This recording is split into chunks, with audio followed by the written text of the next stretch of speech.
All right, now let's get back to business. Public hearing.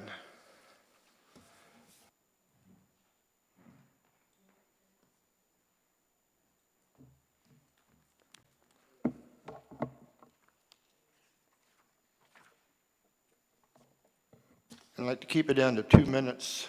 Public hearing R 2021-001, expectation for utility disconnection memorandum. Mr. Mayor, may I give a brief explanation? Yes. In December, the General Assembly put a moratorium on utility disconnects for non-payment. In that bill, they allowed for an exemption if the locality met certain requirements. The requirement is that arrearages had to be 1% or greater of the annual revenue. I have listed in here our calculations of what our annual water operating revenue is, what our annual sewer operating revenue is. And I did speak to a council member this morning that said the explanation of the arrearages was a little confusing, so I'd like to clarify. On the very last page, there's a very tiny spreadsheet, and I apologize, I was trying to get it all on one page. And you see a column of 60-day totals and then a column of 90-plus day totals. When you come down at the bottom, you have a yellow total that's all of the 60-day totals, and then a yellow line that's all of the 90-day. When you add those two together, you get $11,141.06. But because of the way our billing system works, trash is included in that total. So I subtracted out the trash because we don't want to include that in our arrearages. We're only including the utilities. So that's why you see on the page before it, on page 8, you have 60 days plus due, past due, 90 days plus past due, and then you have a negative for the trash. That's because I'm taking out those totals for the purposes of calculation so that they're not included in the one, in trying to get to the 1%. As it stands, we're at 1.46% in past due bills, and our bills are due tomorrow. Currently, we have $22,102 in bills outstanding right now. So they're not technically late until Monday. They'll technically be 30 days past, or in the 30-day column on Monday. But just to give you an idea of what the trend is.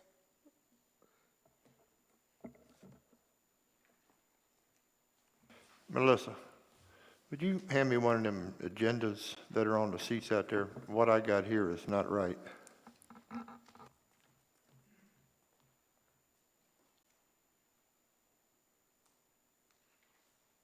I'm sorry, one of the booklets. Excuse me, wrong word.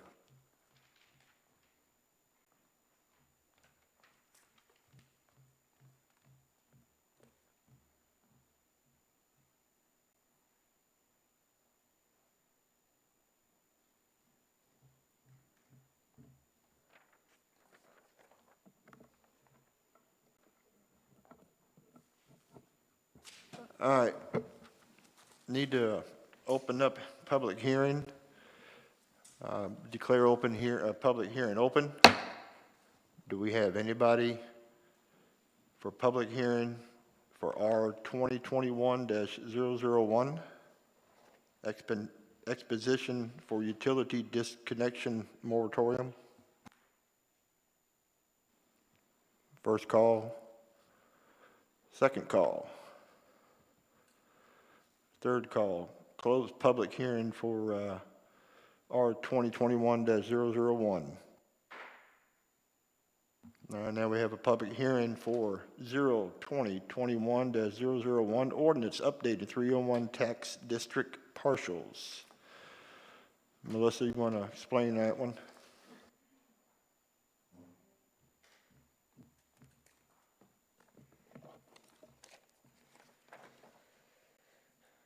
Are we going to go back to take action after all of them?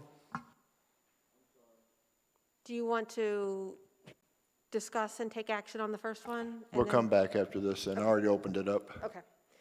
In 2011, the Route 301 North Corridor was adopted for the purpose of creating a utility service district. When that was created, the service district only applied to commercial properties. And each property is listed by an individual tax map number, so it's individually identified.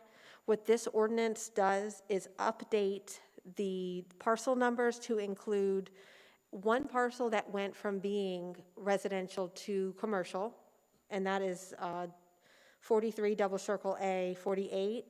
And then also there were 2 lots created out of the Northview property that are commercial, and so those are added. You'll see C Double Circle 22, lots 1 and 2. Those are also being added for the purpose of including them for the tax district tax. And then you'll see at the bottom, we took out lot 48 out of the not taxed, and it appears in the tax section now. Okay, open hearing, public hearing is open. Do I have anybody who wish to speak?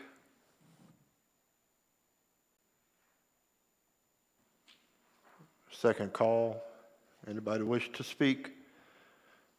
Ordinance updating 301 tax district parcels. Third call, having none, public hearing is closed. All right, now we go back to R 2021-001. Sorry, I skipped that, folks. I didn't have my book right. Do we have a motion to accept R 2021-001 expedition from utility disconnection moratorium? I just have a couple of questions. Oh, we gotta take get a motion approved, and then we go to discussions. I make a motion. I got a motion by Deborah. Get a second. I second it. Second by Mrs. Gaines. Open for discussion. Melissa, on the,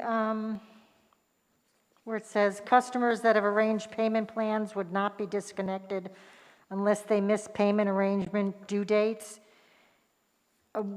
that once, twice, 3 months in a row, We would do it, so they have to miss? the policy that we had previous to the moratorium was, once you missed a due date, we'd make it an attempt to contact you either by phone, by mail, door hangers, and that after the 10th day of not paying, you would be disconnected. So I'd like to just keep the same policy that we've had in place, just for ease of administering the cutoffs.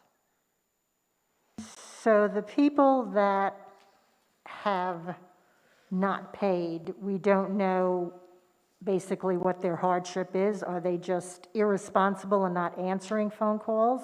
Or do they actually have a hardship because of COVID or financial situation? They haven't communicated with us. Those that have communicated with us, we have put them on a payment plan and we work with them. But the people that would be cut off would be people that are not responding via telephone, mail, or door hanger. So last August, when we went over some of in that work session, at that time, there were not that many people in arrears. So given this is now within the last 60 days, November, December, January, do you anticipate that this will continue to increase because of COVID? Or do you think these, again, are just people that just don't want to pay their bill? Because this is a big difference from August, at the start of COVID, to now. I don't want to make any assumptions on people's behavior, but often the threat of cutoff causes people to come in and pay, or at least contact us in order to set up a payment plan. Do you think this will continue, though? I'm just curious. If we do not cut off, this will continue. We're already at a higher, at this point, this billing cycle, we already have more people that haven't paid than we had at this point last billing cycle.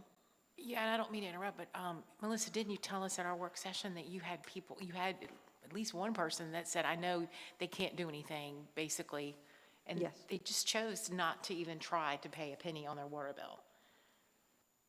No, I get that. What I'm saying is, in August, there really were not anyone in arrears.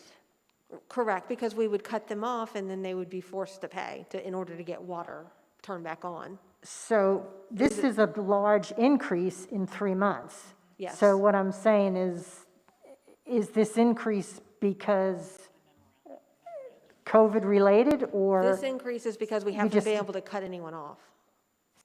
We haven't been able to cut anyone off.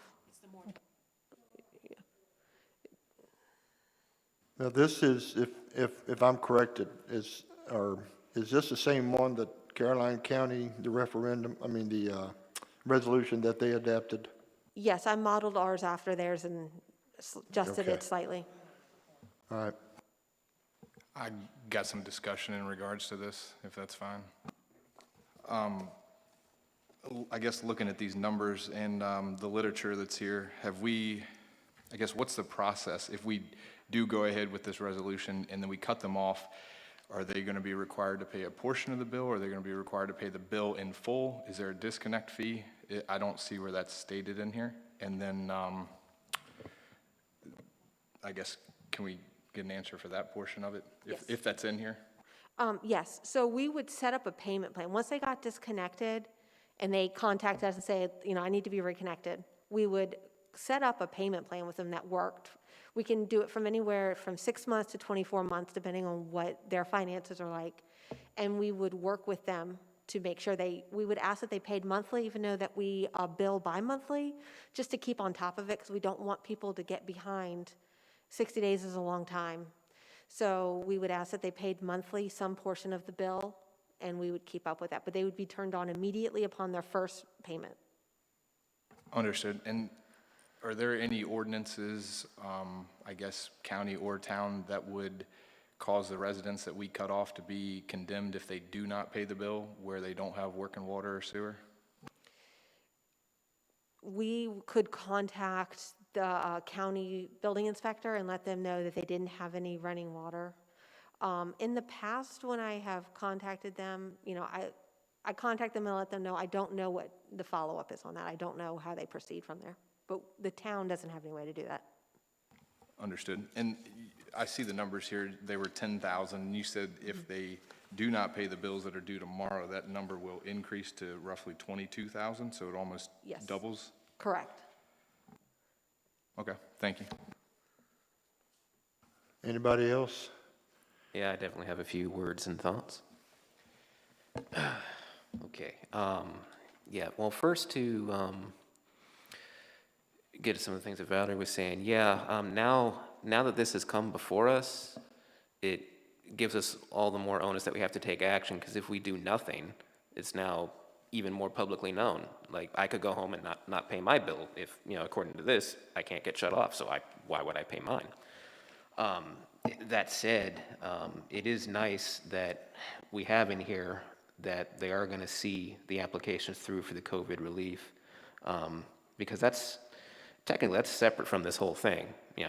Really all we're needing to take action on is whether or not we're going to apply for this moratorium relief.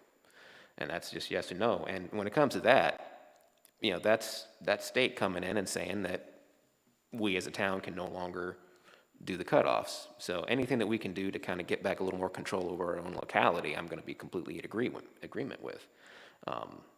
So yeah, I'd be totally for this, even just for that reason. Now, after we do that, if we wanted to come up with some COVID plan relief of our own, I'm fully willing to talk about that. If we have some surplus things that we want to maybe throw at some funds, that's fine too. But, the question at hand, whether or not to get this exemption, I think is important to be able to give the town options is always going to be my main point. And with that, that's all I have.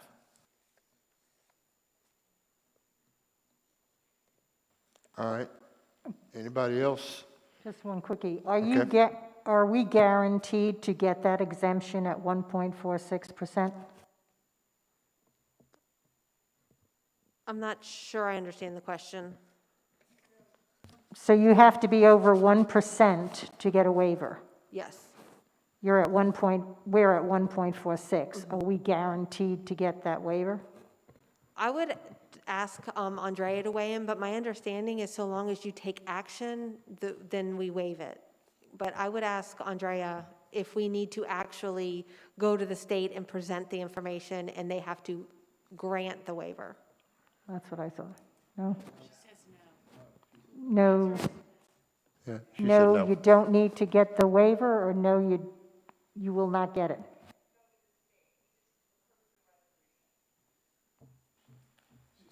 She says we do not have to go to the state with the information. Once the resolution is approved, then we can have we'll be exempt. Okay, anybody else? Hearing none, let's do a roll call. Jeff, This would be a motion to to adapt. adopt the resolution. Yes. Aye. Jean, Yes. Tammy? Yes. Valerie? Thrilled with it, but yes. Deborah? Yes. Jerry? Yes. Arthur? No. All right, so we have 6 yeses and 1 no. The resolution passes. All right, now we got to take action on ordinance updating 301 tax district partial. Do I hear a motion? I'll make that motion to adopt as presented. Do I have a second? All right, second by Tammy, a motion made by Jeff. Do we have anybody wish to discuss it? Hearing none, we'll take a roll call. Arthur? Yes. Jerry? Yes. Deborah? Yes. Valerie? Yes, Tammy? Yes. Jean? Yes. Jeff? Yes. Motion carries. All right, moving on to delegations. It is Sean with us? Well, we ain't about to hear him. Can we move your laptop over to the podium and bend the microphone down into it? Let me give you a hand. Or maybe bring the podium to her.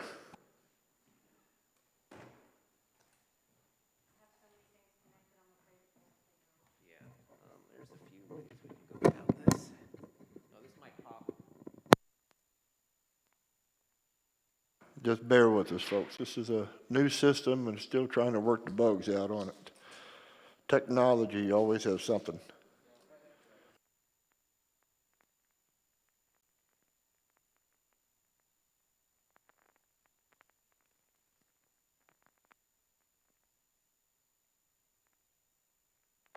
Now, Sean is with Atlantic Broadband, and he was supposed to have been here a couple other times and was unable to attend, but we got him back. So if you have any questions when he gets done, feel free to ask. Sean, are you able to hear us? I can barely hear you. Can you hear me? Can council hear? Yep, lay it on there. This is him here. So we'll just turn it up.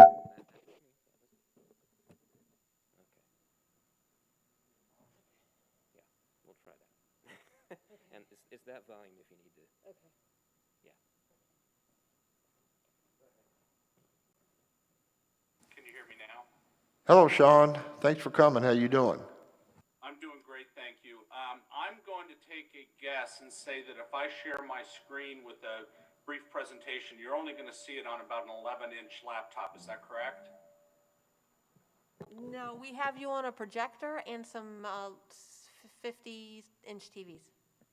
I'm gonna try this quickly, but host disabled screen sharing. You know what? In the interest of time, I will not share my presentation, but I'll speak to it, and Melissa, I will send it to you for distribution to Mr. Mayor and the council, if that's sufficient. I can do that, but I've also enabled your screen sharing if you'd like. Sorry? I have enabled your screen sharing if you'd like to share it. All right, let's give this a try.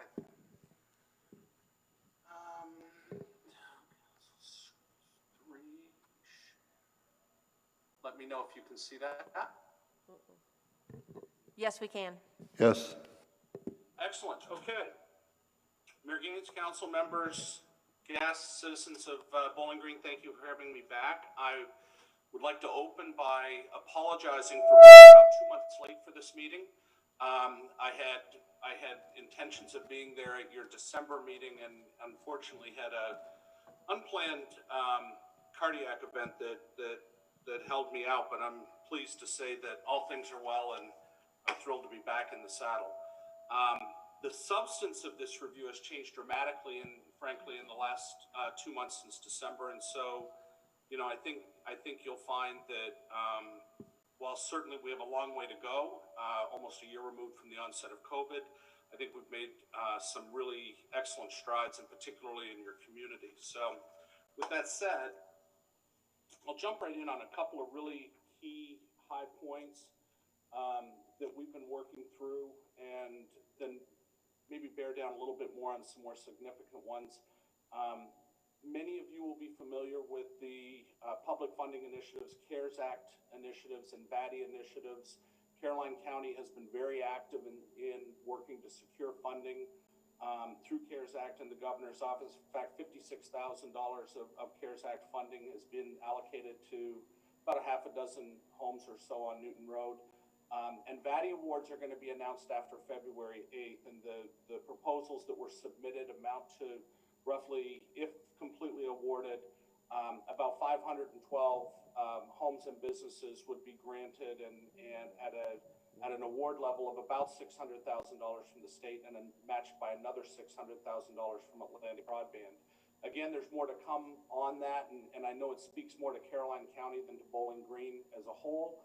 But I'm of the opinion that all boats rise on that tide, because as we continue to expand services and improve the quality of the product, of course, those in near proximity, including yourselves, benefit from that. Service calls in our language mean truck rolls. And so, you know, as many of you will remember that, you know, going into really when I joined the business in August of last year, Bowling Green was in rough shape. And we have improved our monthly in-home service calls since the upgrades that we did last fall, frankly, to a point where you have the lowest service call rate in the Mid-Atlantic region. And those of you who have heard me speak before know that includes just about 7 states and almost 200,000 customers. And so the town of Bowling Green had in January 8 residential service calls, none in the commercial space, and I say currently have 0 service calls pending. Hopefully I'm not lying. That was as of Tuesday. I had no service calls pending in the town of Bowling Green, and we're scheduling for next day. So I am delighted with the work that's happened there. Our COVID measures really have become, I say in here that you know, we're kind of keeping them in place. I would actually extend the notion that we've become more vigilant about our COVID safety measures in the last 4 months than even we were in the middle to third quarter of last year. And frankly, it's really around the idea that in many instances, our customers and our employees are accustomed to COVID now and tend to take for granted if they've not been affected or don't know people who have been affected. And so we are extending work from home for all of our employees. I myself, since I joined the business in August, have never actually worked a day in the office. And so we're going to stay with that strategy until COVID is curbed, which to my way of thinking means we have broad distribution of a vaccine. What that does put pressure on, however, as you already know, is some customer transactions, principally around the front counter. And so given that this may go on for some time, and we've learned a lot over the last year, we're aggressively focusing on solutions that make us easier to do business with. And things like that would include pay by phone, potential third-party payment solutions that really connect with where people spend their daily lives, grocery stores and drugstores and things of that nature, pharmacies, and then of course web applications. Customer service has been a pain point for us. I think when I last came before this group, I heard stories of hold times upwards of 1 hour and 15 to 1 hour and 20 minutes. I'm delighted to say that our average hold time is more in the 20-minute wait class over the last 2 months, and particularly since December. and our peak hold times, our worst hold times, rarely exceed 40 minutes. Now, that's been achieved through a variety of measures, principally by reducing contact rate or calls to the call center by about 77,000 per month. And that represents almost a 35% reduction if you consider the total call volume that we receive. We've increased our staffing. We've improved answering machine or IVR functionality, and including adding a callback feature that allows people to stay in queue on hold without waiting on the phone. By pressing a button, we will call you back. And that's depressurized a lot of the contact rate. We've also implemented measures to push back to the field ops teams, your local Atlantic Broadband team in Bowling Green, escalations that otherwise would have taken a long time on the phone. In fact, over the last quarter, the last calendar quarter, we sent 10,000 escalations back to local operations and resolved 85% of them in 24 hours. And so that's really just a bit of an overview on some key initiatives. I'm not going to go through every bullet on this page because I think many of you know that, when I came into this position in August of last year, the plant reliability was certainly an area of focus for the company, and it was very high on the radar for the citizens of Bowling Green. And so a couple of the bullet points that I will highlight here is we replaced the optical transport system, which frankly delivers the service to your community, which facilitated an upgrade to 1 gigabit internet service, which I'll talk more about in a moment. We contracted some outside resources to improve our upstream transport SNR, which is sound to noise ratio. You can tell my engineers put this slide together for me. And currently, Bowling Green has the best node health performance metrics across the entire company. And that includes not only Mid-Atlantic, but the Southeast regions and the Northeast regions. And node health performance as measured by modem activity, our modems are working and they're delivering the speeds that they're supposed to. We've replaced head-end fiber connections in Bowling Green, and effectively this is to ensure no accidental outages and improve the stability of our end users. As we look forward to the balance of this year and into next year, we're investing capital in constructing a new head-end, estimated to be completed in 2022 for Bowling Green. It'll improve our HVAC and power redundancy. Again, it goes to reliability. And most importantly, for your community, it facilitates large-scale commercial growth for dedicated fiber internet access. So it's an important improvement and upgrade for attracting large business. In January on the 19th, we launched 1 gigabit speed to Bowling Green. It was a significant upgrade. We had 4 testers active since December with only a couple of minor issues. We added a 5th tester. I think at least one of you are participating in this forum this evening. But I'm sorry to say we have no new subscribers or upgrades since the launch. And so I would say tell your friends and neighbors that advocate on that behalf that we invested quite a lot of time and energy into delivering 1 gig speeds to Bowling Green. It's there, and it should make a considerable difference in work from home and school from home. Wi-Fi Your Way was launched, which is frankly a more reliable Wi-Fi architecture in the customer's home. There is a significant take rate there. We have 32 accounts active, and we just launched this in January using 66 pods. For the uninitiated, a pod is a small radio that plugs into an outlet and it acts as an amplifier for your Wi-Fi and extends your Wi-Fi through the home. Wi-Fi tends to be the single biggest contributor to trouble calls, so this is really important in improving the customer experience. I sent in a report last month that we were about to launch what I call a simplified internet pricing. I think we call it transparent pricing as the corporate moniker.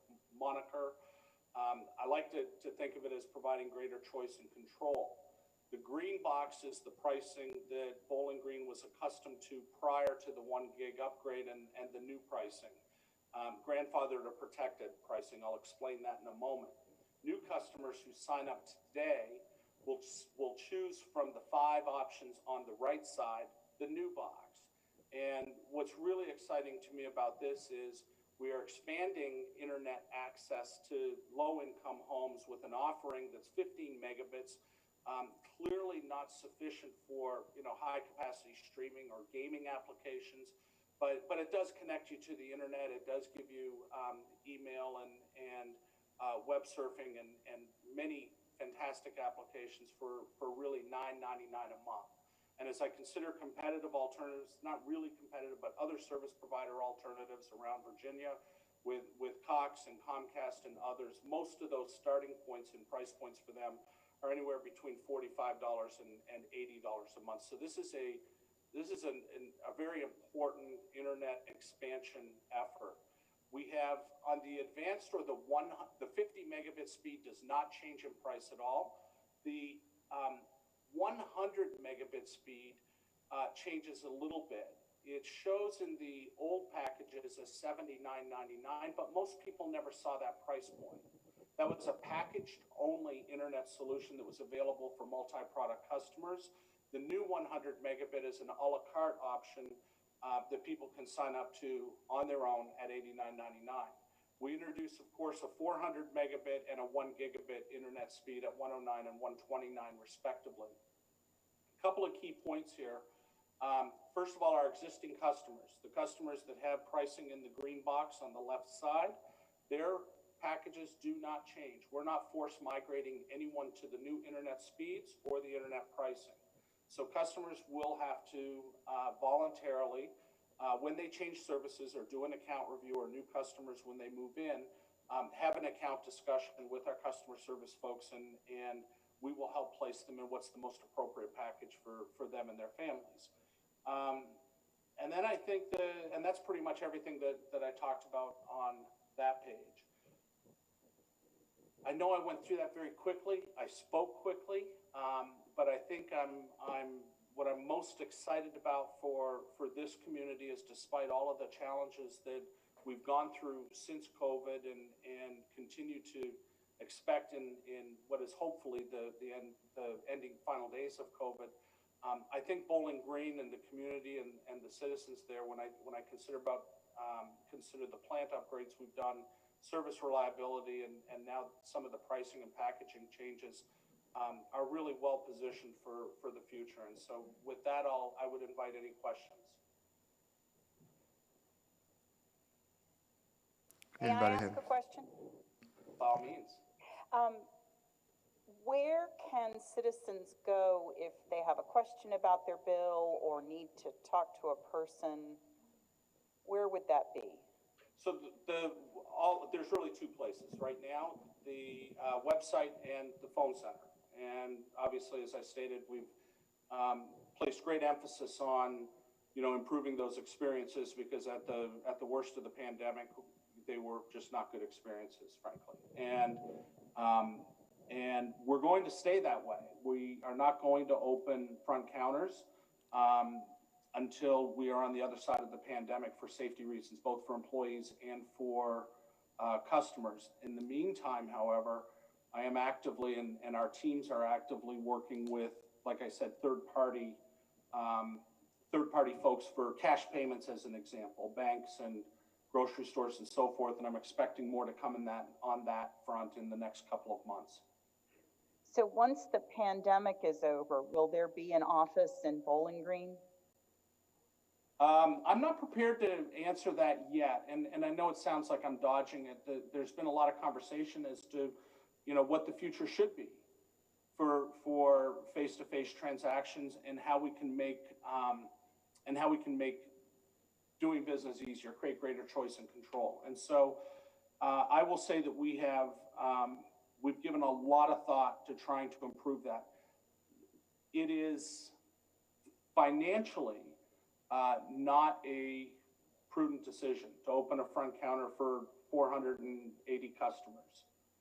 Frankly, it just isn't profitable, and forget about profitable. It doesn't come close to paying back the cost of staffing that in the facilities. So the two ways that I think about it is, how can we create alternative destinations for people to do the things they need to do that are more convenient? And then the second part of that is, if we do need to have some sort of a physical presence, what's the right way to leverage scale? Meaning all of Caroline County or adjacent counties, and what's the right location to be in? Any councilman Hopefully got that a answers your question? More to come, I guess, is the real answer. I do, Mr. Mayor. Sean, I got two questions for you. First off, what would you consider would be the average new service installation time for a member that's in this area that wants the services from Atlantic Broadband? And I'm going to apologize because my speakers are relatively low, but let me read back the question. I think you're asking, what's the average time to install for a new customer? Correct. Yeah.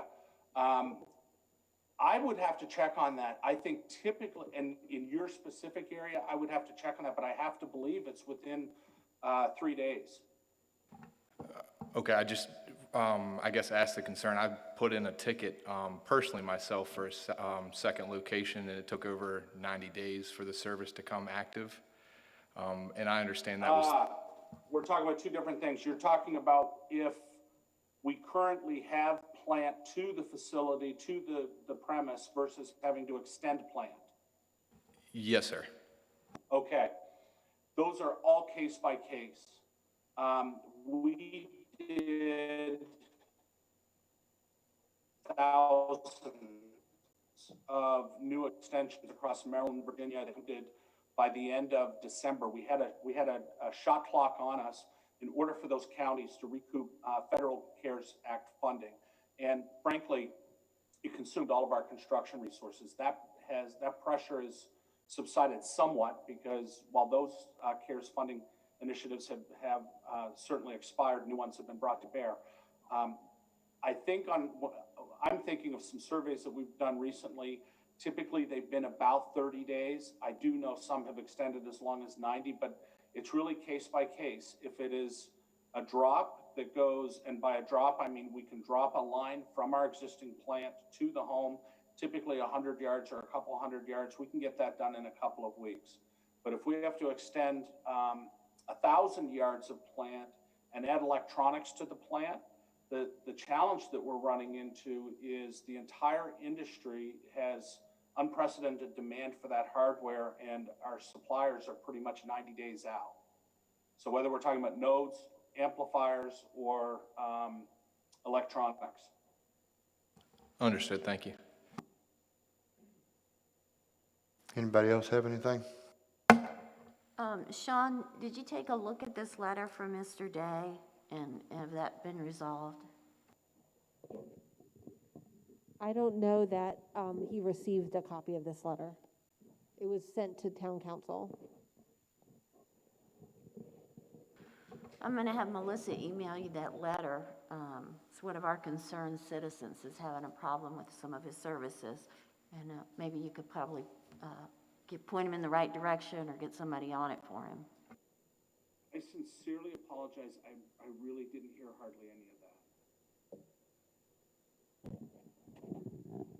that. Council received a letter from a citizen that had several concerns about his service through Atlantic Broadband, and I'm going to go ahead and forward that letter on to you to see if you could help him resolve the issues.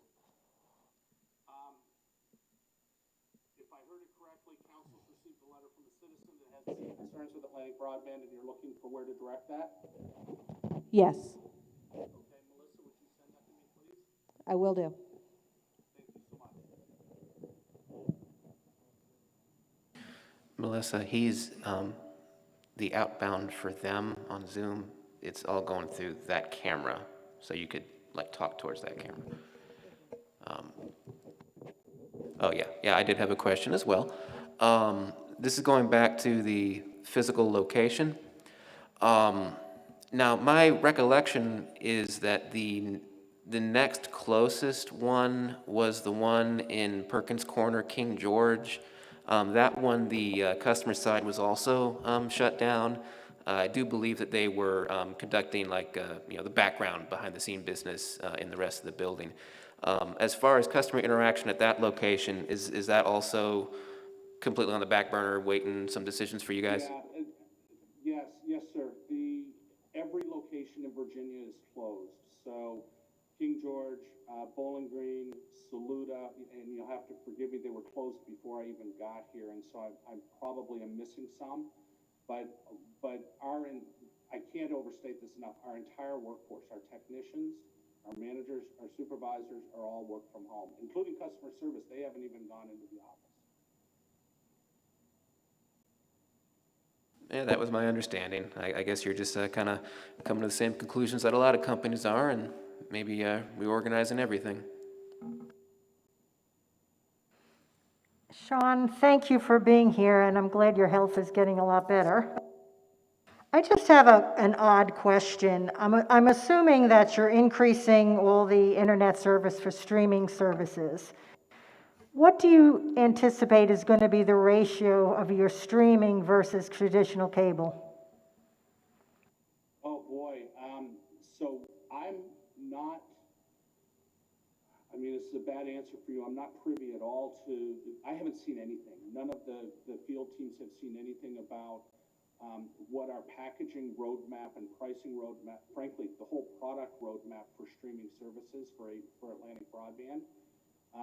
I will tell you as an industry, if I can answer it that way, and I'm optimistic that given the recent pricing changes that were made around internet, they are reflective of how the industry's gone. So my sense here is, as an industry, I'll use Comcast as an example. Their streaming service mirrors in many ways their traditional lineup online, but they have created some smaller packaging options, or I should say some narrower packaging options that take more expensive programming out for folks who might not enjoy sports as much, as an example.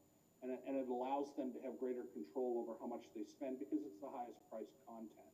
So while I have not worked directly with the marketing team on the roadmap for IPTV or streaming video from Atlantic Broadband, I am optimistic that as we develop that product over the next year, and it is in development, as we develop that service over the next year, we'll do so through a consumer's preference for greater choice and control on what programming they get. For other service providers, you know, I think all of you probably have been exposed to some streaming. The services really range from, you know, $10 a month or $12 a month on Hulu and Netflix and really popular services like that. Amazon Prime, of course, is included with your Prime subscription. And then, you know, I tend to consume all my sports now directly from the leagues, like NHL package, and something like that where I get the whole season and all the games is about $300 a month. So I am excited about the movement forward for internet-based video on the bigger screen. But I think there's still a lot of moving parts there, and people are trying to figure out how the economics will play out. And I assure you, I will stay close to this group as those new products evolve. Thank you, I appreciate it. I'm sorry, but Melissa, this letter to me looks like it was sent directly to Sean. Are you located at 330 Drummer Drive?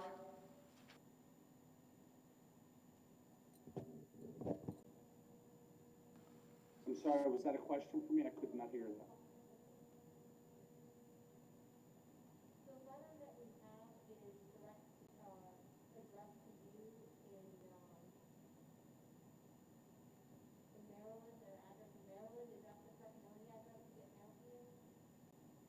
Yes, so that is, while I have no official office because I haven't been to one, that is the office where I'm having all of our mail cleared and redistributed. So this letter was mailed to you on January 10th. So you're saying you haven't received the letter from anyone? I have not. I'll email it. That'd be great, thank you. Anybody else have anything for Sean? Card that was postmarked December 3rd, so. Well, Sean, we sure appreciate you being here. Hopefully next time we can all meet in person and have a little bit better conversation. I sure look forward to it. I thank you all for the great partnership, particularly those of you who helped us with the launch on the 1 gig. Melissa has my contact information. As always, feel free to reach out anytime.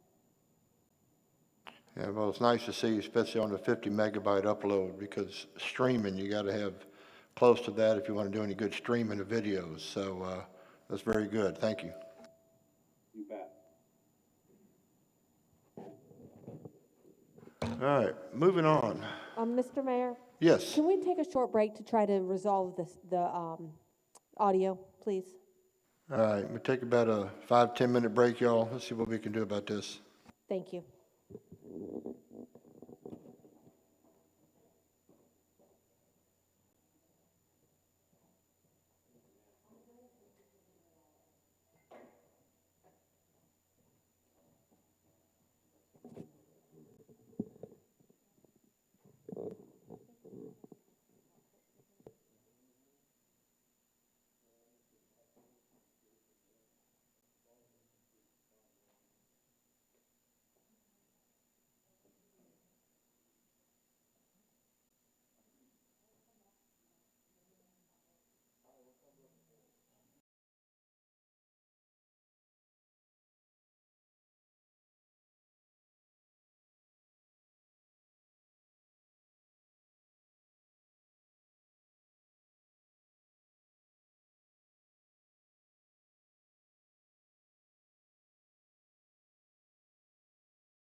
All right, welcome back.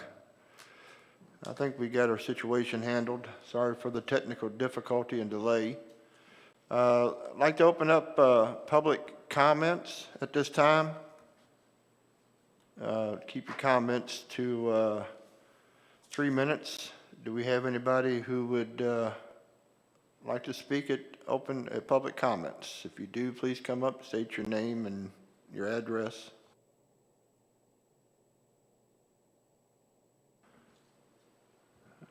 Second call for public comments. Third call, and seeing none, I close public comments. Mr. Mayor, can you mention the letter that we received that will be discussed later, please?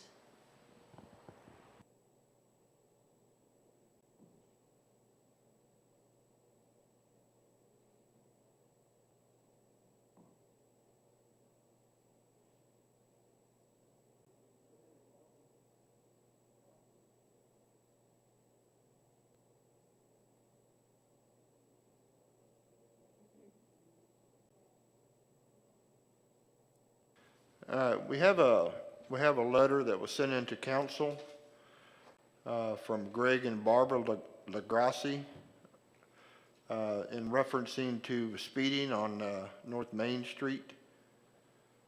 We will be discussing this later in the program down on, let's see, where are we at? 17 is on the back. Thank you. So we'll address this complaint about speeding on Main Street at that time, if that's okay with everybody. All right. Seeing none, I'd like to close public comments. Move on to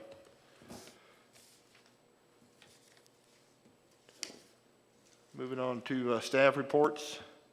Police Department Chief, anybody have any questions for him? Chief, you have anything you want to say? I'll just wait. I have a few things about the speeding, but I can just wait till that comes up on the agenda. Okay. Next is Public Works and Utilities. Anybody have any questions for Josh? Or Josh, you wish to say anything?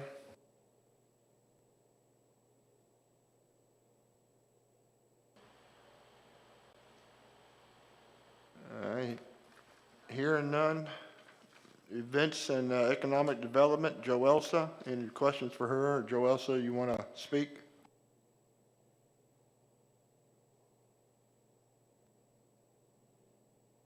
All right, hearing.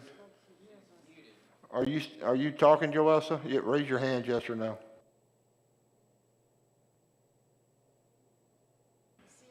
I think she's. Joe Elsa, can you hear us? I'm having a little bit of a difficult time hearing, but Melissa, could you repeat the question for me? We're on to your comments, staff reports. I didn't know if you had anything you wanted to say.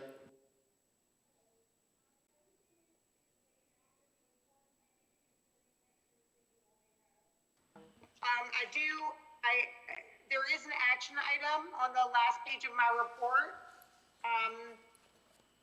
asking that you all adopt the date of June 5th for our spring clean sweep, which would just be a large community yard sale, just like we did in the fall, because Goodwill and has suspended their pickup services. So it would be exactly like what we did in the fall. And traditionally, it's been on the first Saturday of June. That conflicted last year because of the Belmont Stakes and the wine festival. But I'd love for town council to give me their feedback or adopt that date of June 5th for Clean Sweep. And then as far as Music on the Green goes, I put a little disclaimer in the action item explaining that, we don't really know what's going to happen with 2021 events and what the restrictions and limitations will be in terms of gatherings. So we'll have to take direction, obviously, from the federal and state government there. But I did list those dates for Music on the Green if we are able to move forward with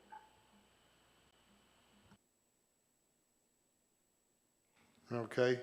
Does everybody feel comfortable with letting Joe Elsa have Saturday, June 5th in town for a community clean sweep? Yeah, I'm good with that. Yes, sounds great. All right, you got it. June 5th it is, 2021. No pickup service. Make sure we put that in big letters or whatever. I don't know if you had any problems last time with that, people leaving stuff out or not, or whether they even seen it, but, yeah, that way they know not to leave it out, just in case. Joe Elsa? Just a quick question on Rethink Main Street. Are they similar to Cardinal Management that was here a couple of years ago? What's the difference, or is there no big difference, or why would they be better? Rethink Main I Street. only heard the Rethink Main Street. Melissa, I can hear Melissa really well because she's close to the microphone. Would you mind repeating Valerie's question? She'd like to know the difference between the Cardinal Group and Rethink Main Street, If they're similar, or if they're similar in nature to what the consulting services they offer. oh, they are similar. I just want to know why, if we had, Cardinal Group was here, we were adopting some of their strategies, basically went nowhere. So Rethink is similar to Cardinal. What's the reasoning, or are they better? Do you think they're better? Do you?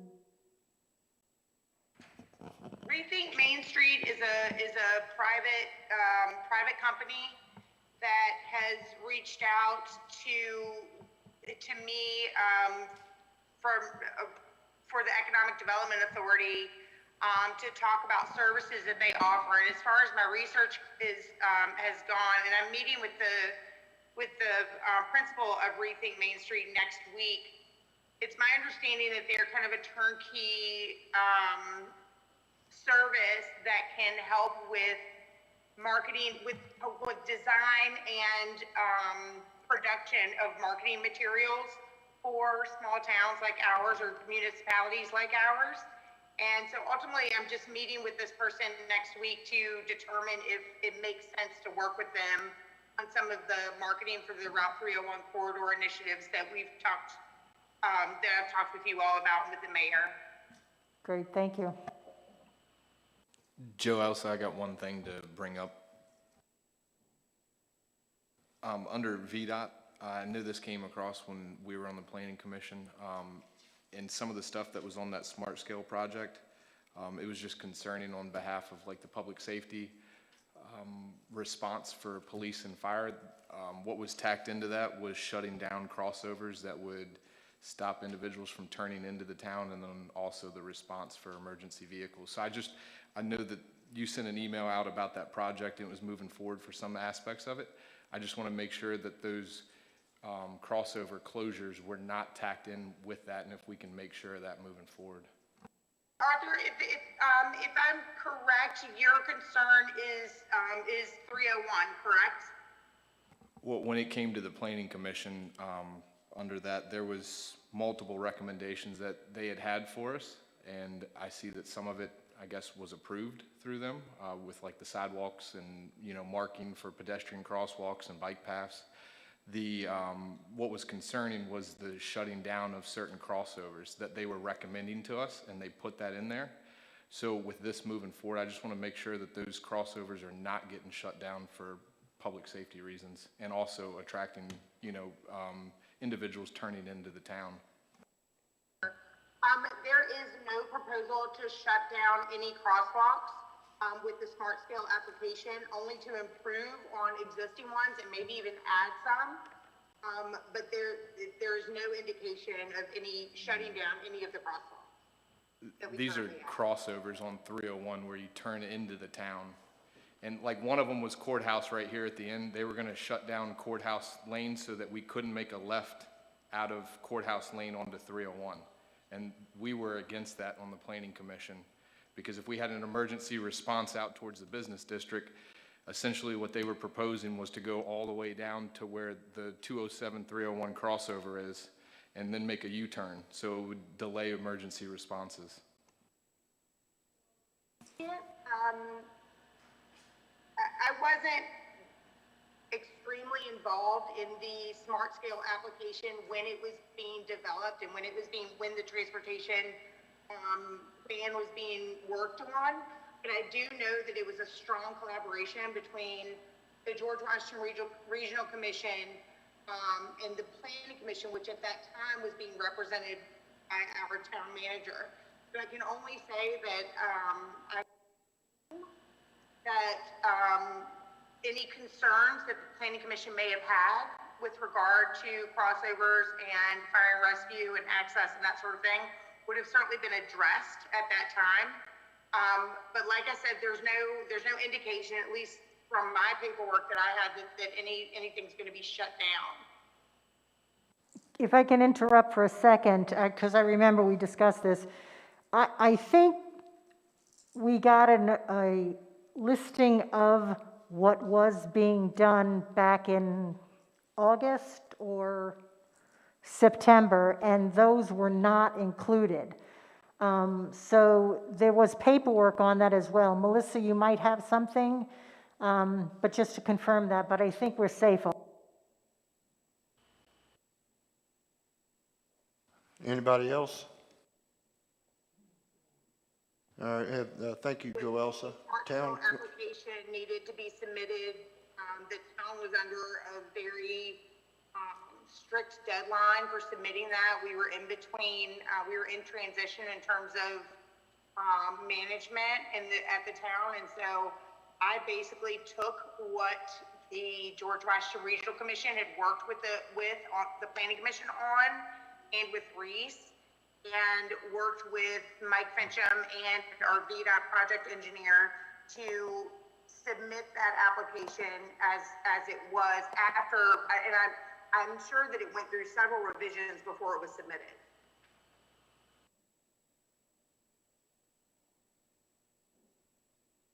all right, thank you. You have anything else, Joelsa? Do you have anything else, or you done? A bit of a hard time hearing, so I hope I've answered questions. And if I have not, please email me or give me a call after the meeting, and maybe I can expound on what any concerns. All right, thank you, Joelsa. Moving on to the town clerk's report. Any questions for the town clerk? Melissa, you have anything you want to comment on? I have nothing additional to this report, but I'm happy to answer questions.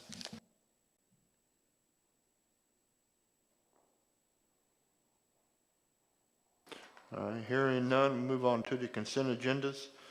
Do I have a motion to accept the consent agendas 9 through 12 as they are?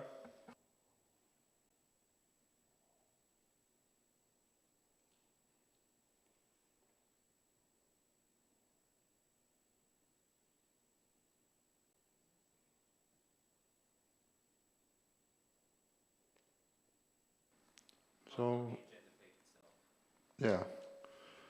Do I have a motion to accept the consent agendas one last time?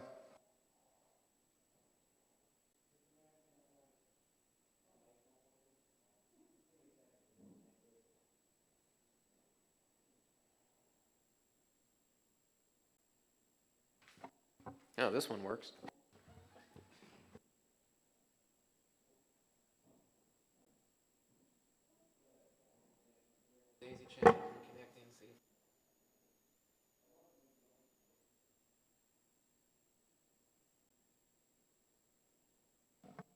Oh, there we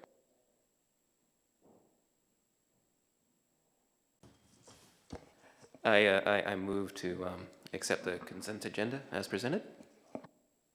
I got a motion by Jeff. Do I hear a second? I second it. Second by Valerie.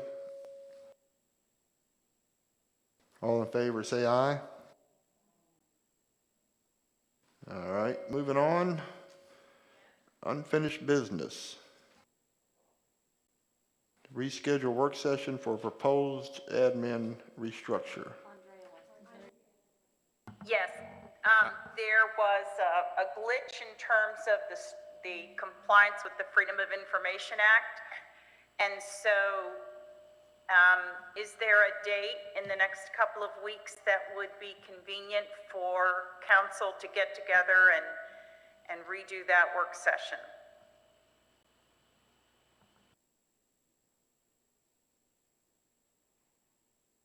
Are we doing it live or video?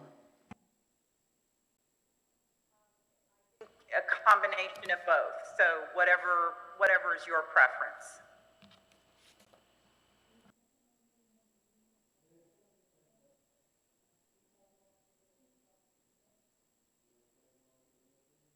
Can we tag it on to the February 10th? Can we, The original suggestion was February 10th, so that is the same thing that Andrea is talking about.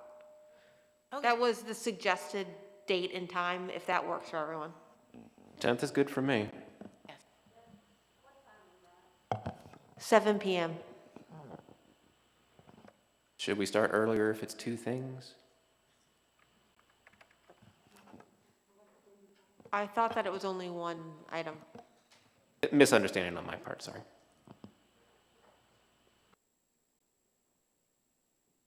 Melissa, can you turn down these speakers a little now? They're feedbacking when we're hitting them on.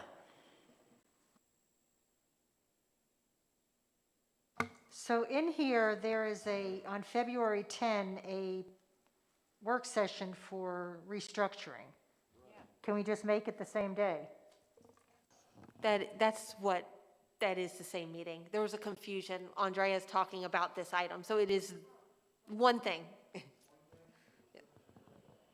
All right, so what time? 7 o'clock. I've got a question in regards to this. All right, hang on one second. Do I hear a motion to accept the 7 o'clock work session to go over the schedule of the work session for proposed admin restructure?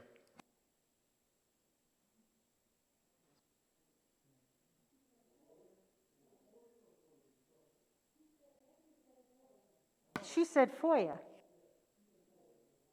The reason the last meeting was canceled, the last work session was canceled, was because of FOIA, and it wasn't properly advertised.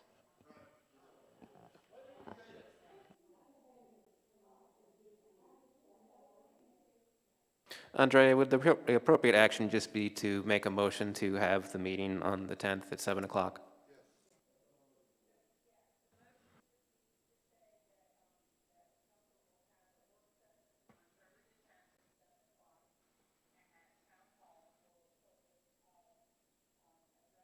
The organizational chart as well as any other matters that may be necessary. Okay, thank you. I'll make a motion that we have a work session on February 10th at 7 PM here at Town Hall for the purposes of discussing the restructuring and any other matters. All right, I have a motion by Jeff. Do I have a second? Second. Have a second by Gene. Is there going to be, I guess, an allotted time that has to be posted out to the public? Was that the concern with the first meeting, why it was canceled? I'll post it tomorrow morning. I guess what I'm asking, is there a time constraint in regards to that? It's 3 days, isn't it? Be posted at Town Hall for 3 business days. Understood. All right, we have a motion, we have a second. All in favor, say aye. Aye. Motion carries. New business. Here's one of them, adopting police policies. These are some new policies that are just coming into effect that we need to adopt. And Andrea, you want to talk a little bit about those? Sure. Can everyone hear me? Okay, good. So you probably recall last summer and into the fall, the General Assembly had a special session and they passed some legislation related to reform of law enforcement. 2 of the laws that were passed in particular, one of them requires an officer to intervene in a situation where another officer is engaging in excessive force. And the other law that takes effect March 1st is a prohibition on chokeholds. And so the policies that are in your packet implement those new laws, and I'm asking for you to approve them tonight so that come March 1st, we're in compliance with the law.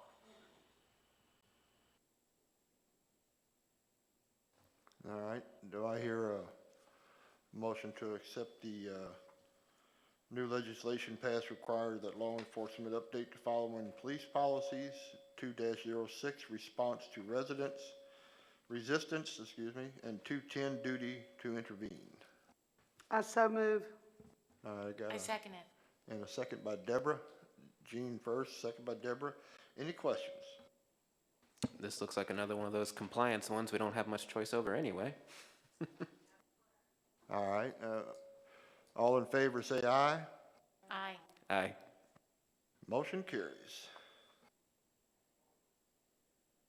Now, come March, we're going to be going over the rest of the policies, police policies, so don't get confused with that, with this. We'll be reviewing all of them, yes. All right. Caroline County Surface Water Initiative.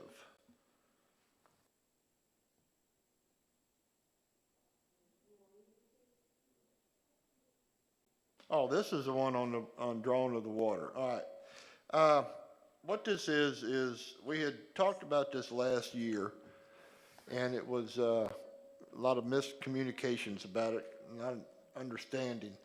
What it is, Caroline County wants to, in the future, draw water out of the Rappahannock River and pipe it up, dump it into a reservoir here in Caroline, and then be able to offer water to the county, to the town, and Port Royal. But what they need is, this is a letter for support. It's not anything that ties us in to having to do it. They're not looking for money. They're looking for support for DEQ for permitting reasons. King George has signed on to it because Caroline County owns water over to their shores, or owns land there to the high water mark. And so what we need to do is we need to discuss this and see about supporting the town or the county, because we don't know what our water is going to be in 20, 30 years. So we don't need to be shutting the doors on anything. But it's just showing support so they get permit, so that they can start researching and doing everything they need to try to make this possible. We all know our wells. We've been talking about them. We had to close one. We got to close another one. We're going to be drawing our wells hard, especially we got more people moving into town. New construction going on. So I know there's some concerns. So we need to address those tonight. Don't need to talk about it. Let's get the concerns out. Let's get them back to the county and see what we can do. I have a question. I would like to know how Andrea feels about this.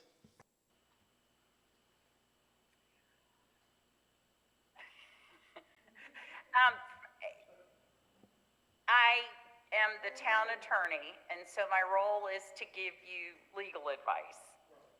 So my substantive opinion comes from a legal perspective, which is that I think as long as we're not, and Melissa and I have talked about this, as long as we make sure that we are not committing the town in some way that could negatively impact us in the future, I don't know that there's a downside to supporting Caroline County.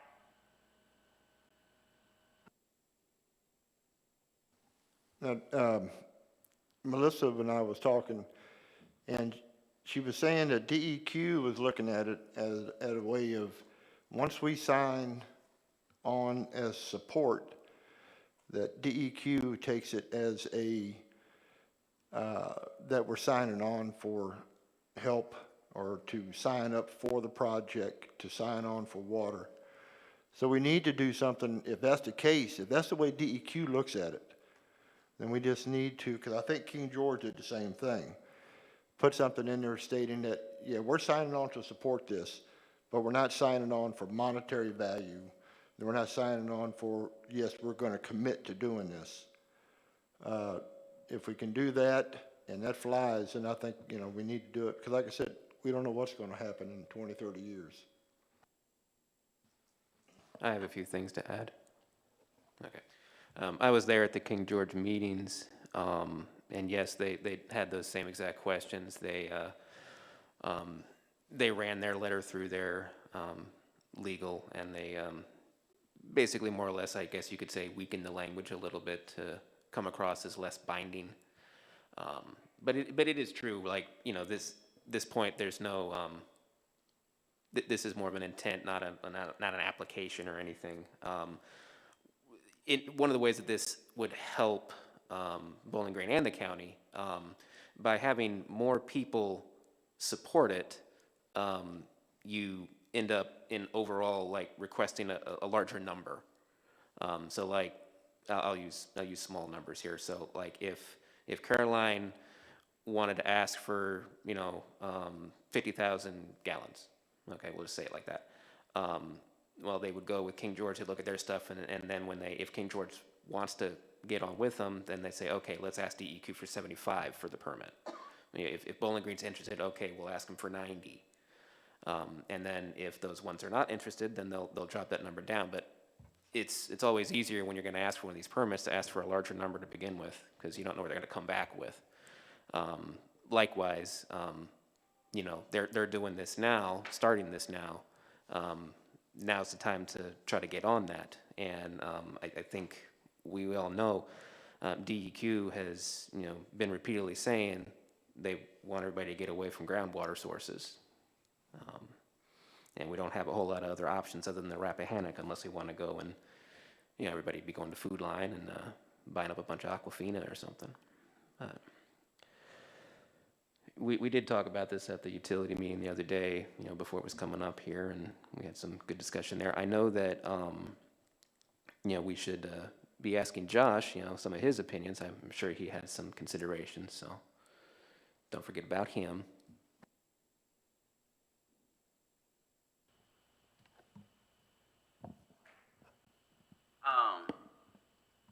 I agree. I think with Caroline wanting to build their plant, we should support it. I do think we should word the letter, as everyone said, to not obligate the town into any financial obligation or binding agreement with them, only due to the significant cost of it. I think there's a lot of questions that still need to be answered, and once we have all those questions and answers, I think we'll have a clear picture of cost and different things like that.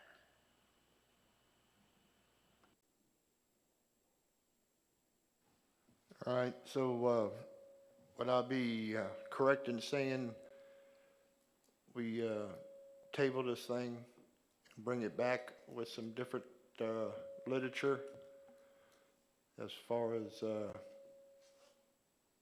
limiting our liability concerns with this? Well, could definitely do that. King George, they approved the letter, and then they just sent it like 3 days later after that guidance. They didn't wait to get all the language back, but whatever way the pleasure of the council would like to do. I just wanted to add, as far as like more questions and everything, since this is just an initial letter of support and we're not trying to commit monies or anything at this point, it will be helpful to get all the answers to everybody's questions.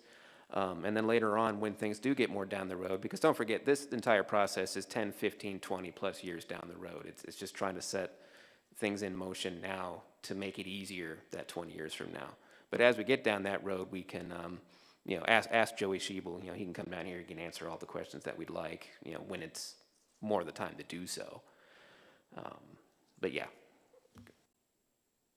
Well, I'd like to make a motion that we go ahead and approve to accept this with the language added, for Andrea to add that in there about the monetary value, such as King George did. I'll second in order to get to discussion. I feel like this is the time to talk, right? I feel like I just need to see the letter and have a little more time to understand. I mean, I don't want to vote on a letter that I haven't seen yet, but I'm sure our attorney will do a great job of coming up with one. I'm certainly in support of looking into the future and seeing what we need to do to preserve our, the whole county for water. But there's just a lot of this. This is kind of a new piece for me that I don't understand a lot about. I just kind of need to know more about this so that I can make good decisions going forward. So I would like to see a lot more data on what this project really is about. But the King George letter is in our folder. It's only 2 paragraphs.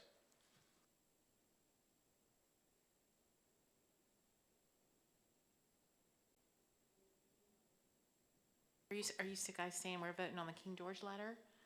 Because I didn't think No, we I'm were. just, as a basis, if you wanted to compare. Yeah.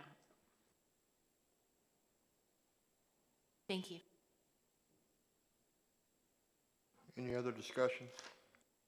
So if you do the letter, Ms. Erod, does this commit us to, would we be able to make any addendums or changes to the letter should we decide to do that once we approve it?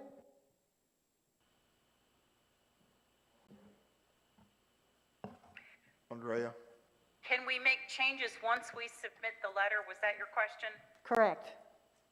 Should something change or whatever in 5, 10, 15 years, who knows? I'll probably be dead. Sorry. Can we make changes to that? Yes. So if I have a draft letter, you want me to send it out to council to approve before we send it out? Yes. Absolutely, not a problem.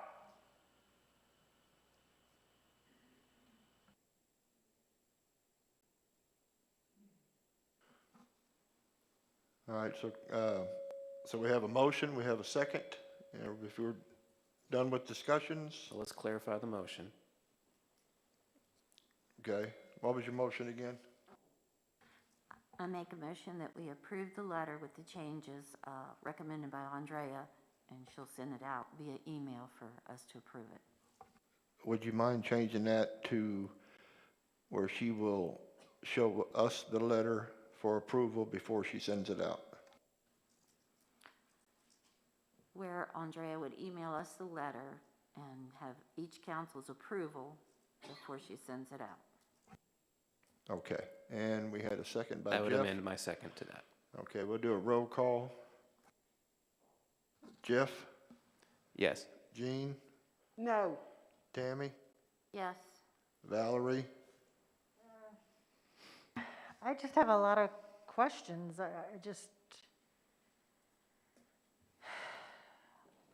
I got to see the letter first. I'm sorry, I'm going to say no because I really want to see more. These questions on the back here are just nagging in my head. Josh, your fault. Deborah?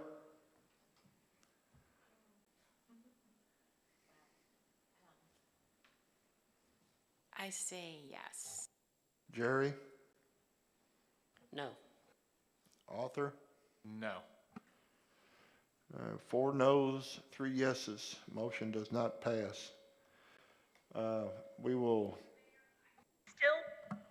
Mayor, I can still prepare a letter and council could review it and still consider it. yes, all we done was just killed this letter here. Now it's up to you to come back with something for us to go over, and I guess we can answer more questions with. All right, thank you. Mr. Mayor? We could ask County, when this came before King George, Joey Schiebel did have a presentation. We could request if he'd have the time to come and give it that presentation here if the council would like. That could answer a lot of questions. All right. Melissa, could you set that up for us? Thank you. Melissa, would you share the date with us that we got the original letter from the county asking us that they had all that spelled out?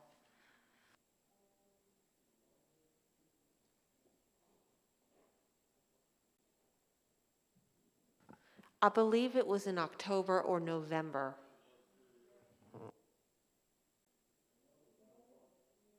Yeah, I know it was the latter part of the year. I believe it was October. All right, moving on.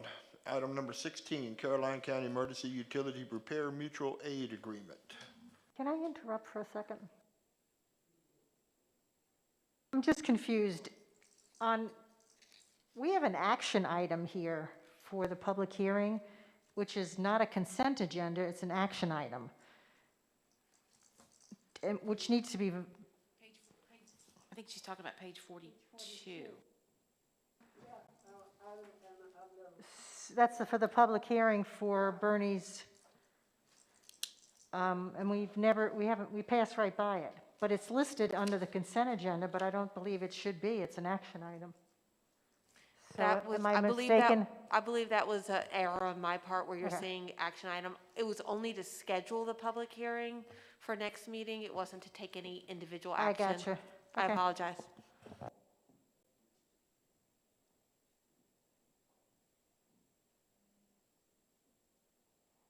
All right, Caroline County Emergency Utility Repair Mutual Aid Agreement. Josh, you want to say something on this?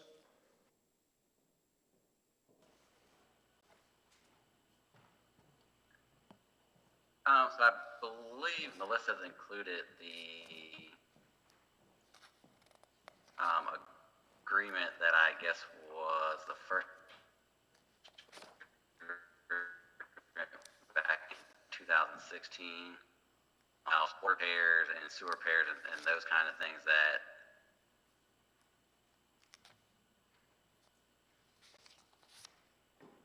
the county could versus situation. So And Josh, if I can just jump in, and Melissa, you may want to also, the council approved this agreement, I guess almost 5 years ago, was never executed. That is correct. So it was never signed, correct? Yes, it was just never signed by either the county or the town. Okay, so we're rediscussing it again now. I know there's some questions. Let's go ahead and have some questions on it before we get this thing going. Arthur, you had some questions on it, I think, or? No, sir, I'm in favor of it. I think it'll benefit the town. Oh, yeah, I do too, but there was some question concerning, I think, as far as time-wise, what time of night does the county will do it, will not do it? They do holidays, no holidays. Well, a lot of the- Priority, priority and stuff, because at the same time, we have got to keep a contractor in our hip pocket as well to do this, because we can't put all our eggs in one basket. So I don't know that if it spells out other further details that we might need to take a look at. Mr. Mayor. All right. Well, the whole thing is going to have to be a little bit revisited because it is a little older, so the entire price scaling is going to have to be readjusted. This will probably be another one to go ahead and send over to Mr. Schiebel. And in doing that, they'll probably have to revise their own hours and their rate fee schedule.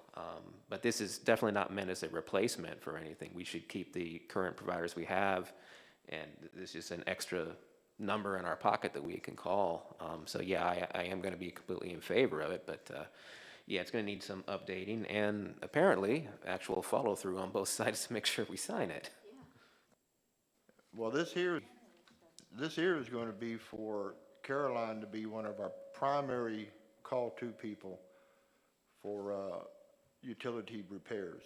I could foresee that happening. I remember the last time that I was looking at it, the rate fees were actually rather favorable versus what we are currently paying. So they may end up being a constant provider, which if we're saving money is great. What rate fees? I don't have any rate fees in here. No, it was something I was looking at a long time ago in a different thing like years back.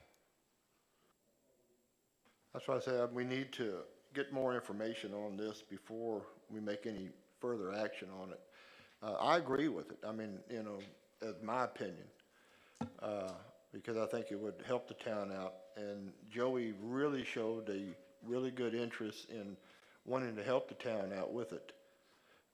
You know, he stated that he's not in the business to make money. He's in the business to make sure that we get a good service and help out the community and the town and help us save money as well.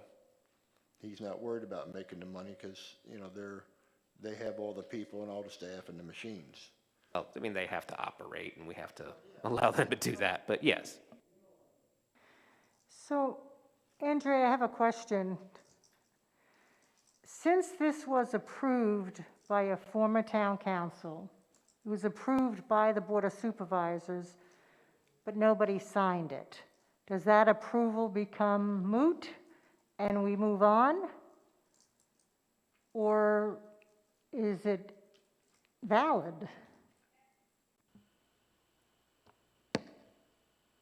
No, I think it needs to be properly executed. I mean, in addition, none of the requirements of this agreement have occurred.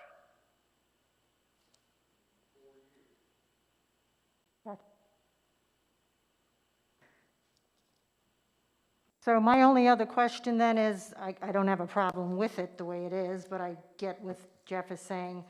An oddity, under force majeure, can we add COVID to that?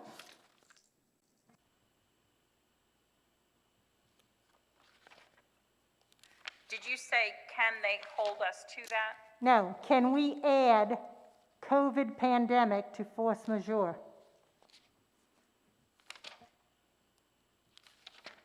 Melissa, I couldn't understand that. Under section 6, force majeure, Valerie would like to know if we can add the COVID pandemic to that.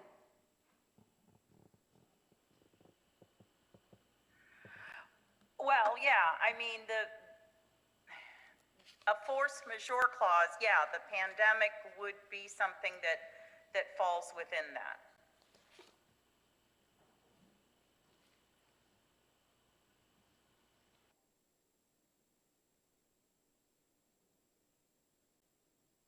All right, so what is council's pleasure on this?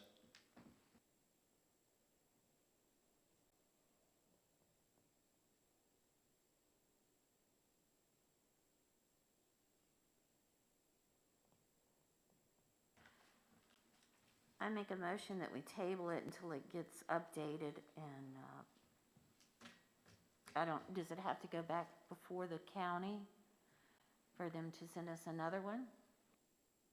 Andrea, do we need to make a motion to send this to the supervisors for the changes, or? Do not. Okay. In fact, I mean, you can certainly make a motion, but a motion is not required. If the council just wants to give direction to staff as far as telling staff what to do, you know, we're happy to do it. All right, Councilman Gaines, you want to retract your motion? Yes, I retract that motion. All right, Melissa, let's get with, you and I get with Cully and then with Joey and see if we can't come up with some better price, a newer price structure and get all these other questions answered. Anybody have any questions on this? You think about it later, send it to Melissa.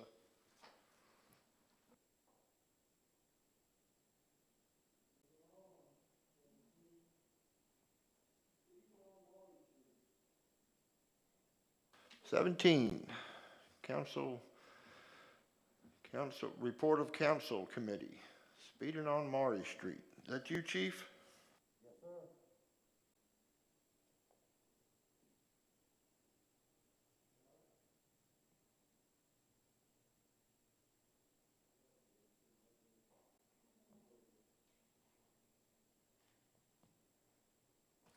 All right, so we have speeding on Maury Street. It's an ongoing issue. Deborah Howard presented that. Yes, I did. I mentioned that I want to put on the agenda. We have talked about this for, even before I was on council, and there have been times that the speeding issues on Maury Avenue have been not as bad as others, but it's only when they're working on the road, pretty much. It's just an ongoing issue. And my other big concern too is Main Street here in town. As you guys saw the letter that was referenced earlier from the Lagasse's, and I concur with them as well. As a shop owner on Main Street, I have a really good view of what goes on Main Street every day, and I am amazed at the traffic. And my worry is it is not going to get better. And we have more businesses now than we've ever had. And I know I'm kind of referencing two issues here, but we really need to take this seriously, guys. Maury Avenue, there are new families that have moved in. I see folks walking their animals, they're, all the time. And it's just, it's random, but it's serious, and it never goes away. In Main Street, I'm very concerned that somebody's going to get hit. We see a lot of people walking across the street. You park along Main Street at night, it's dark. One of the things that I feel like would really benefit us is to look again at our crosswalks. I took a walk recently on Main Street just to look for those, and to be honest, they're not where things, and our police chief, I think, is going to address some of this, but I'd like for us all to really take a look at and think about what we can do even on our end, because VDOT just, in my opinion, has been very slow to react to these things. And I'm just, there's got to be some things that we can do. Go ahead. Chief, you want to add something to this? I had to come here because I couldn't understand on video. So I'm sorry I dropped the video to show up. Please use the mic, though. Aim that to you. Can you Thanks. hear me now? All right. Over the past 3 months, we wrote 115 tickets in town. 107 of those tickets have been issued inside the town. Only 8 of those have been written on the bypass. We're trying to focus on Main Street, Maury, and it's not just those 2 streets. It's Anderson, it's Broadus, it's everywhere. I only have enough people, and my budget only allows me for 62 hours a week. I'm here more than 40 hours, but that's what my budget calls for. We're patrolling the streets. I'm speaking with the general public for the problem areas. Whenever I notice there's a problem area, I try to put more eyes on that area. We're writing the tickets, we're giving the warnings. This doesn't even include the warnings that we're given in town. I'm moving the extra car that we have around from place to place to try to slow some of these people down. But it's like Ms. Howard said, it's obviously, the speeding is just every day, nonstop. If I can, at some point, obtain a radar trailer or another full-time officer to help put more time on the streets, write more tickets, things to that nature, it would help tremendously. But we are trying to slow everybody down. We're not just out here watching them, we're trying to get them one at a time.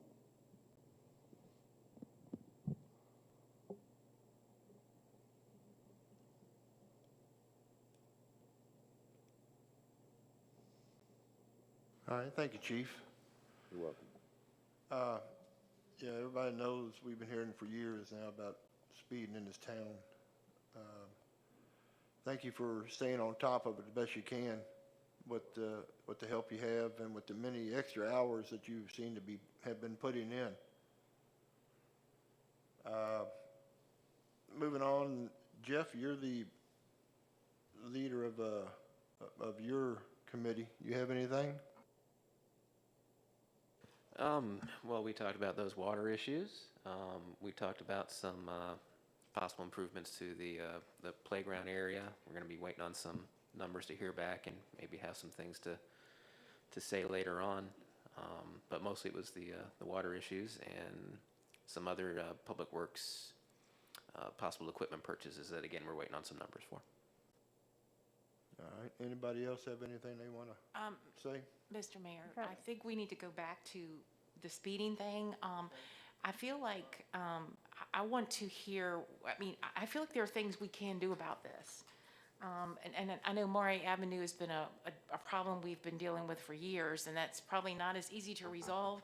I don't see anything physical so much that we can do, but I feel like there's somewhere we can go. We cannot rely on our police chief and even, we're in the 20th century. There has got to be things that we can do to slow down traffic, especially on Main Street. When I go in another town, why aren't our crosswalks marked? Why isn't there, I just see two white lines, and I don't understand. And when I go in other areas, there are things that are in the road to make people slow down. So we really, I'm not just putting out here. What are our options? Who's our VDOT? I don't understand what has happened here. I guess I have a question related then. Melissa, so we did get that email update from VDOT as far as our smart scale projects that did have sidewalks in there. Could we get what their estimated timetable on when they could get that done? I was told last year there was no money for anything like that. You're probably looking at 3 or 4 years. I'm sure. It's a first question. So the Smart Scale project doesn't include crosswalks, I don't believe, on Main Street. It's all focused on Chase Street and that side. Yeah, I don't think it includes We Maury. do, I can find, at one time, David Beal sent us the regulations for putting any extra, like, flashing lights for crosswalks, VDOT's regulations, and Main Street does not meet those specifications, but I can send those so you can see what does meet the specifications. And as far as like placing the crosswalk signs in the middle of the road, similar to Fredericksburg, we don't own the roads, VDOT does, and they say no. So, but I'd be happy to find the crosswalk documentation.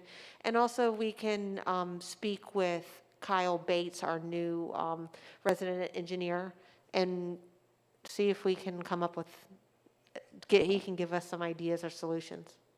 Thank you. I would like to meet, yes, I personally would like to talk with him, and I would like to see what our options are, because I know last year when we went through some of this, there were things that, as long as it wasn't a physical change, there were things that we could do.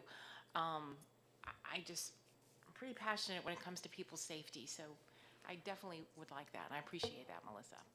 So we've been talking about this, yes, for years. We have had solutions, one of them being speed bumps. And I live on Maury Avenue. I have that 25-mile-an-hour sign right in front of my house. But not to sound against residents, but if we want the speeding to stop or help it, we also have to be responsible. Meaning that residents should not park on the wrong side of the street, which is a violation, which many people do, so that when a speeder does come down the street, there's a head-on collision. If nobody wants speed bumps, and when we had VDOT here saying speed bumps, nobody wanted them in front of their house. So for me, it's a quandary.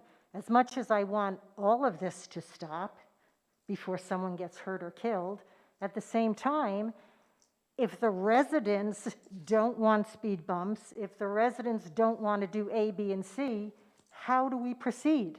Where do we go? If you want to park on the wrong side of the street, if you want to speed down your own street, how are we going to help ourselves? Do you know what I'm saying?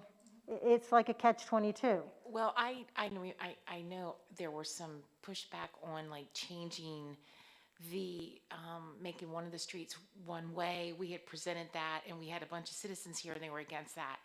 I've talked with some of my neighbors. I have no problem with a speed bump in front of my house. I don't think my neighbor across the street would either. So I think we need to, like I say, I'm happy to talk with VDOT myself and see what the options are, but believe me, my approach is going to be a little different this time. I mean, it's about finding solutions, and that's what we need to do. And if you're not part of the solution, you're part of the problem, and I'll tell my neighbors that, because this is serious. And Main Street, like I say, is just another whole hot mess. We really need to get a handle on that, because it is not going to get better. We are getting more and more. I was passed by somebody on my way into Fredericksburg, right out of Bowling Green on Route 2, and I swear to God, he must have been doing 90 miles an hour. I have a picture of his license plate on my phone, and a car in front of me got a picture too. I don't know how we did that actually, but they blew me away, and this is not acceptable. So it's scary. I've got another question. Oh, yes, and I'm getting tired of when I go to make a left turn on Main Street, somebody comes from behind me and then speeds around on the right.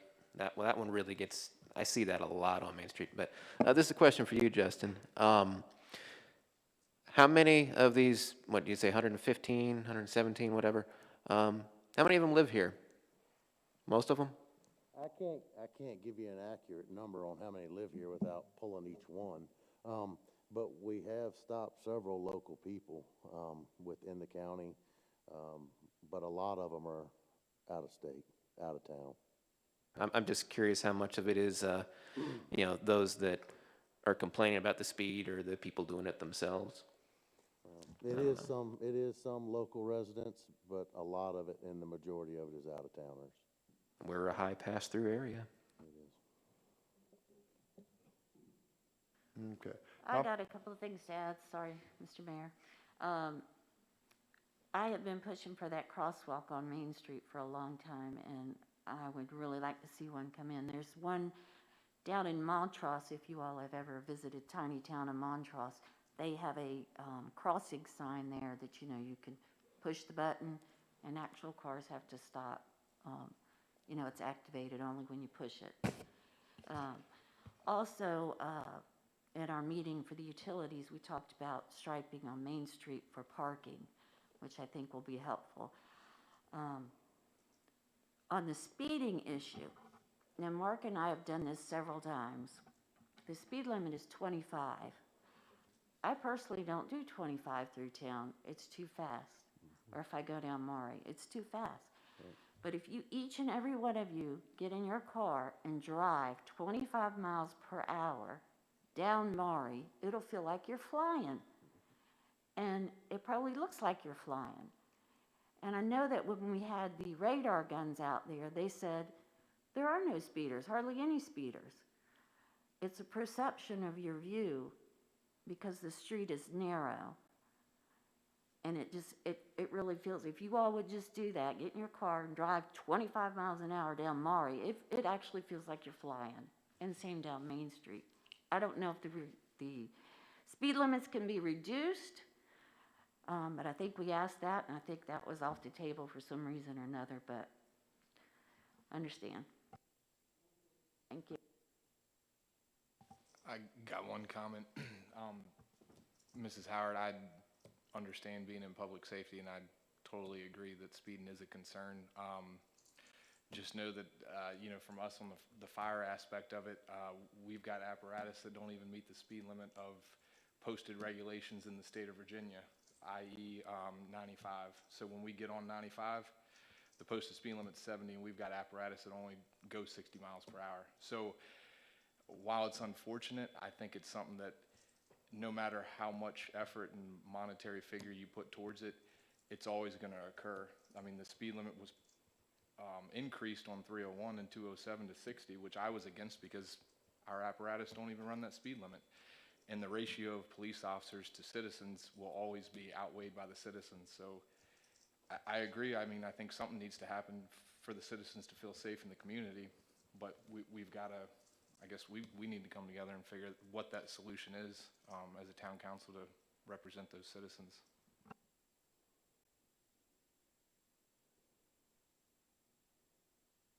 Anybody else? Melissa, could we get Kyle Bates to maybe join us at our next meeting if he's a new guy? I know we've talked to, everybody else in VDOT, but if he's new, maybe he could come down. Yes, I have a note to invite him to come to the next meeting. Council, All right. I spoke with VDOT today. They were on Main Street, actually, doing a survey of Main Street for the parking. They advised that they're going to put a plan together, and they'll have it for y'all probably by the next meeting. All right, thank you. All right, anybody else? Because if not, I'll take we got a closed session to go into. Do I hear a motion? Oh, you wanna- took, I There know. a motion to go into closed meeting pursuant to Virginia Code Section 2.2-3711A1 for the discussion of the hiring of a town manager. so moved. I hear a second. Second by Valerie. All in favor, say aye. Let's take, what time is it here? Come on, phone. Let's come back at 9:20.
Hey, it's working.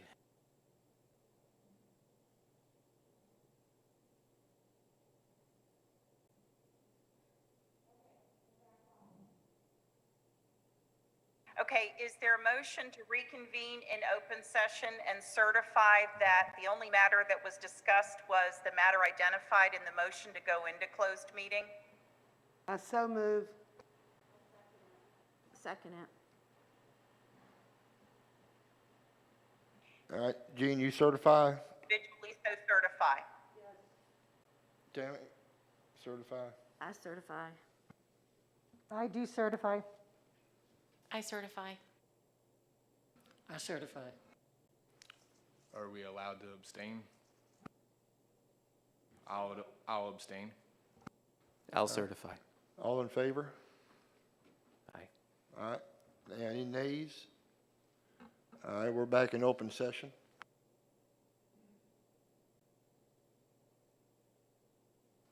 I would like to nominate Melissa for the town manager.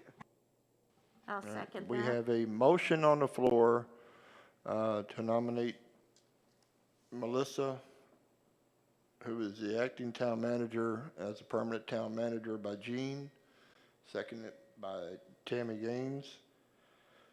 We'll do a roll call on this. Jeff? Aye.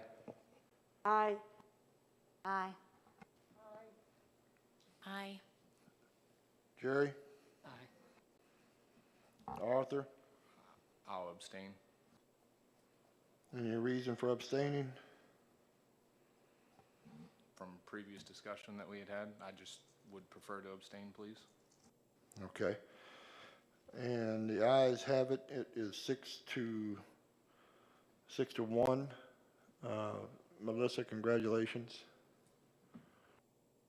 Thank you, guys. Thank you for your confidence in me.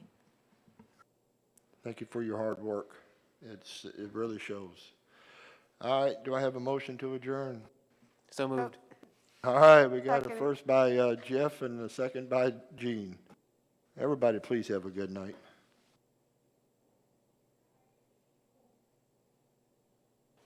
Good night, Hey, Melissa, next time give me my gavel.